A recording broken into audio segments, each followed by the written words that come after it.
Chapter 2. This is federalism, or here you just see the vertical division of power among different levels of government in is one of the major forms of power sharing in modern democracy. जो आजकल के जो modern democracy हैं, आजकल के जो लोकतंत्र हैं, उनमें आप देखते हो कि वर्टिकल डिवीज़न ऑफ पावर है. और आपने पहले पढ़ा था horizontal division of power and the vertical division of power. तो between there are three organs of government, और उनके बीच में there is a vertical division of power. We focus on this form of power sharing in this chapter. It is most commonly referred to as a federalism. This word federalism, it derives its meaning from the vertical division of power between three organs of government. तो यहाँ पर हम इस chapter में समझेंगे कि ये क्या चीज़ है फेडरलिज्म और कैसे प्रैक्टिस में लाई जाती है. Okay, so what is federalism? This we will start here. So don't get confused by the by the word. Just try to understand what it means. तो यहाँ पर हमने पिछले चैप्टर में दो दो कंट्रीज़ के बारे में पढ़ा था, बेल्जियम और श्रीलंका. तो यहाँ पर आपने देखा था कि बेल्जियम और श्रीलंका के डिफरेंट डिफरेंट उनका वे था, उनका कैसे वो वहाँ पर ऑर्गेनाइजेशन हो रहा था, गवर्नमेंट कैसे ऑर्गेनाइज हो रही थी, तो हम पढ़ेंगे. तो यहाँ पर देखिए जो बेल्जियम था, बेल्जियम में क्या one of the key changes made in the constitution of Belgium was to reduce the power of the central government और and to give these powers to the regional government. एक वहाँ के जो संविधान का जो एक मुख्य उन्होंने एक मुख्य जो चीज़ बिंदु पर फोकस किया था वो ये कि वहाँ पर जो सेंट्रल गवर्नमेंट को सारी पावर्स नहीं दी थी, और जो रीजनल गवर्नमेंट्स होती है, जो स्टेट में गवर्नमेंट्स होती हैं, उनको भी power is divided between them also. So they had their roles and power, but all these powers were given to these government and could be withdrawn by the central government. तो central की जो सरकार थी, जो केंद्र की सरकार थी बेल्जियम में, वो ये पावर्स स्टेट गवर्नमेंट्स को दे भी सकती थी और उनसे वापस भी ले सकती थी. The change that took place in 1993 was that 1993 में क्या हुआ, जो रीजनल गवर्नमेंट्स थी उनको कॉन्स्टिट्यूशनल पावर दे दी गई, संवैधानिक शक्तियाँ दे दी गई, और that they were no longer dependent on the central government. The state और सेंटर को अलग अलग कर दिया गया, उनको पावर, उनकी पावर्स अलग अलग कर दी गई. Thus, Belgium shifted from a unitary to a federal form of government. अब वो उसका पहले जो गवर्नमेंट थी वो यूनिटरी गवर्नमेंट थी, मतलब जो centre was a centre plays a main role, major role किसका था, सेंटर का था. सेंट्रल गवर्नमेंट अपने स्टेट गवर्नमेंट को कई बार पावर्स देती थी और कई बार नहीं देती थी. तो यूनिटरी फॉर्म ऑफ गवर्नमेंट थी. Now the system changes into federal form of government. Federal form of government में क्या होगा कि there is a division of power between centre and state. उनकी अलग अलग शक्तियाँ हैं. तो separation of power between the centre and state is called federalism. You can understand by this. तो Sri Lanka continue to be for all practical purposes a unitary system where the national government has all the powers. तो but Sri Lanka जो एक country है, तो वहाँ पर उन्होंने unitary form of government ही रखी थी, जहाँ पर जो जो सेंटर में centre has all the powers within it. Tamil leaders want Sri Lanka to become a federal system. जो वहाँ के तमिल लीडर्स थे वो चाहते थे कि जो श्रीलंका क्या बन जाए, फेडरल सिस्टम बन जाए. तो federalism is system of government. It is a system of government in which the power is divided between a central authority and various constituent unit of the country. तो ये फेडरलिज्म क्या है, ये ऐसा concept है, ऐसा गवर्नमेंट का system है जहाँ पर जो शक्ति है, पावर, वो that is divided between the central authority है एक, और उसके और साथ में स्टेट अथॉरिटीज़ के बीच में जो दूसरी state, they all have the powers. They all have the power.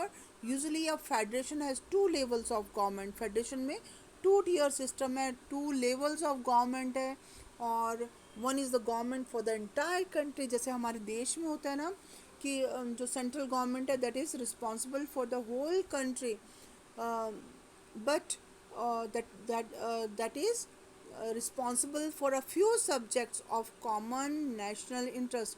ऐसे मुद्दे, ऐसी चीज़ें जो कि सब लोगों के लिए नेशनल इंटरेस्ट के हैं, सब राष्ट्रीय हित के हैं, तो उन पर कौन विचार करता है? सेंट्रल गवर्नमेंट विचार करती है. The others are the government at the level of provinces और स्टेट. और जो दूसरी जो गवर्नमेंट है वो प्रोविंस लेवल पर है, मतलब जो प्रदेश सरकार जैसे बोल सकते हैं, स्टेट लेवल पर है, जो कि क्या देखती है?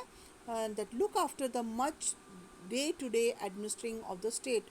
वो जो जो स्टेट है, राज्य है, उनकी कैसी सरकार चल रही है, उनके कौन कौन से अफेयर, कौन कौन से जो कार्यकलाप हो रहे हैं, तो उन सब को कौन देखता है? राज्य सरकार देखती है. तो both these levels of government they enjoy their power independent of the, एक दूसरे की जो से इंडिपेंडेंटली वो वर्क करते हैं, वो they are not dependent on each other. तो यहाँ पर आप वर्ल्ड की 103 कंट्रीज देख रहे हैं. तो आप देख रहे हैं 25 of the world's 103 countries they have the federal political system. Only 25 उनमें फेडरल पॉलिटिकल सिस्टम है. The citizen makeup 40% of the population, world population, और 40% जो जनता है, जो पूरे विश्व की जनसंख्या है, वो यहाँ पर रहती है. और ज़्यादातर जो large countries of the world हैं, they they are federal, they follow this federal system of government. यहाँ पर रशिया, ऑस्ट्रेलिया, इंडिया, तो आप देख रहे हैं अफ्रीका में बहुत कम कंट्रीज़ हैं, कनाडा, ब्राज़ील, ये सारे जो कंट्रीज़ हैं, अर्जेंटीना, तो they follow the federal system of government. तो यहाँ पर हम देख रहे हैं in this sense federations are contrasted with unitary governments. जो फेडरेशन जो वर्ड है, फेडरेशन संघ भी बोल सकते हैं, जैसे संघीय सरकार बोलते हैं हिंदी में इसको, तो ये यूनिटरी सिस्टम से अलग है. यूनिटरी सिस्टम में क्या होता है कि either this is only one level of government, एक लेवल ऑफ गवर्नमेंट होता है, सेंटर में सरकार होती है, और the sub units are subordinate to the central government. या फिर एक तो एक सेंटर में ही सरकार होगी, सिर्फ वो ही रिस्पॉन्सिबल होगी पूरी कंट्री के लिए. बट या तो ऐसे भी हो सकता है, या कुछ सब यूनिट्स अगर क्रिएट हुई हैं तो वो सेंट्रल गवर्नमेंट के सबॉर्डिनेशन में काम करती हैं, जिसके अंडर काम करती हैं. तो central government can pass on orders to the provincial और द लोकल गवर्नमेंट. जो केंद्रीय सरकार है वो गवर्नमेंट वो पास कर सकती है, ऑर्डर्स पास कर सकती है प्रोविंशियल या स्टेट गवर्नमेंट को, लोकल गवर्नमेंट को. और मेन जो रोल प्ले कौन करता है इसमें? सेंटर करता है, और centre has the power to exercise upon the state. तो यहाँ पर फेडरल सिस्टम इसके ऑपोजिट होता है, और central government can not order the state government to do something. वो स्टेट गवर्नमेंट को कोई ऑर्डर नहीं कर सकते कि ये कुछ करो. स्टेट गवर्नमेंट के अपना वे होता है, उनकी अपनी सरकार होती है. They has the power of its own for which it is not answerable to the central government. उनकी स्टेट गवर्नमेंट और सेंटर के बीच में डिवीज़न ऑफ पावर होता है, उनका अलग शक्तियाँ होंगी, और उन स्टेट में सेंटर इंटरफेयर नहीं कर सकता. तो this is a contrast feature. ये दोनों अलग अलग अलग चीज़ें हैं, unitary government as well as federal system of government. तो there sometimes this question may arises in the exams: what is the unitary form of government and what is the federal system of government? So there is a contrast, there is a difference between the both type of government. So uh, then we can look at some of the key features of federalism. संघीय जो सरकार होती है, इसके कुछ चीज़ों को, कुछ बिंदुओं को हम देख सकते हैं. there are two or more level होते हैं. टीयर्स मतलब पायदान, एक सेकेंड, और ऐसे 2 टीयर्स ऑफ गवर्नमेंट, 2 भी हो सकते हैं या ज़्यादा भी हो सकते हैं. Different tears of government governs the same citizen. जो नागरिक हैं उन पर उन नागरिकों को जो भी उन पर जुरिस्डिक्शन जो होती है, और जो जितने भी नागरिक हैं उन पर गवर्न कौन करता है, उनको कौन शासन करता है? ये फेडरल सिस्टम ऑफ गवर्नमेंट, ये डिफरेंट ईयर्स ऑफ गवर्नमेंट करते हैं, but each year has its own jurisdiction in specific matters of legislation, taxation and administration. और जो डिफरेंट ऑर्गन्स ऑफ गवर्नमेंट है, अलग अलग ऑर्गन्स हैं गवर्नमेंट के, या डिफरेंट डिफरेंट स्टेट या सेंटर के जो कि अलग अलग हैं, उनका अलग अलग अपना अपना जुरिस्डिक्शन होता है। जुरिस्डिक्शन मतलब वो अलग अलग जज करते हैं।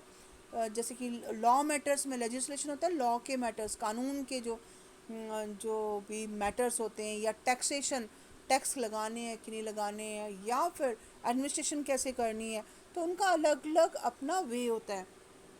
तो ये हम अभी दिस इज़